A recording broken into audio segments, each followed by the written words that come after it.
damper.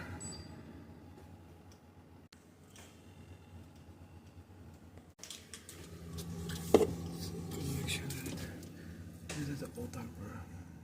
This is the new one. Okay, that's the new one,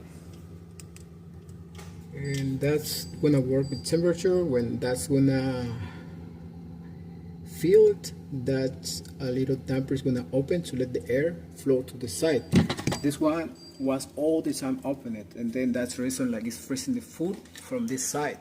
But now it's not gonna make that problem again because there's a new damper, and see the flapper is closed.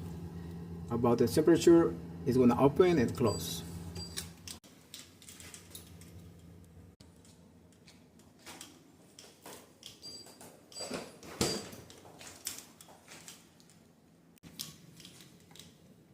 It's done. This is the old one. Now it's gonna work fine.